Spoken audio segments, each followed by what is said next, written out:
मुंबई महापालिकेतील सत्ता कोणत्याही परिस्थितीत आपल्याचकडे कायम ठेवायची या ईर्षेला पेटलेल्या उद्धव ठाकरेंनी अगदी मास्टर स्ट्रोक म्हणता येईल अशी खेळी करत राज ठाकरेंसोबत सूत जुळवले। राज ठाकरेंशी सूर जुळल्यानंतर सध्या अस्तित्वात असलेल्या महाविकास आघाडीत राज ठाकरेंचा समावेश करून आपली ताकद वाढवावी अशी एकूण उद्धव ठाकरेंची योजना होती। मुंबईच्या बाबतीत शरद पवारांची फारशी आडकाठी असणार नाही हे त्यांनी गृहीत धरले होते। फक्त प्रश्न काँग्रेसचा होता। काँग्रेसने राज ठाकरेंना आघाडीत सामावून घ्यावे अशी उद्धव ठाकरेंची इच्छा होती, आजही आहे। परंतु या साठमारीत आपल्या हाती काहीच लागणार नाही हे लक्षात आल्यावर काँग्रेसच्या स्थानिक नेत्यांनी मनसेसोबत राजकीय आघाडी करण्यास स्पष्ट विरोध दर्शवला।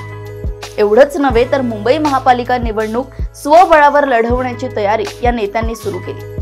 आघाडी संदर्भातील निर्णय वरिष्ठ पातळीवर होणार असल्याने आपला हा निर्धार वरिष्ठांच्या कानावर घालण्याचे मुंबई काँग्रेस नेत्यांनी ठरवले आहे। काँग्रेसच्या या भूमिकेमुळे उद्धव ठाकरेंची अडचण वाढण्याची शक्यता आहे।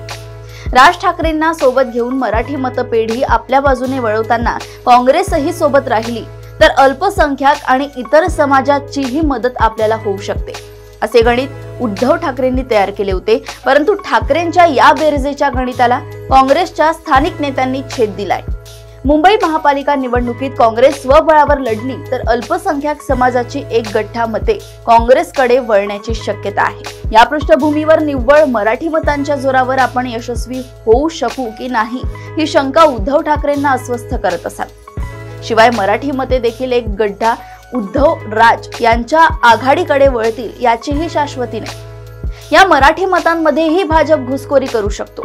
या पृष्ठभूमीवर राज ठाकरेंना सोबत घेऊन बेरजेचे गणित मांडणाऱ्या उद्धव ठाकरेंचे गणित काँग्रेसने दिलेल्या वजाबाकीच्या संकेतामुळे फसण्याची शक्यता निर्माण झाली आहे। अशाच राजकीय घडामोडी व अपडेट सोबत पुन्हा भेटूया देशोन्नती संपादकीयमध्ये। बघत रहा देशोन्नती।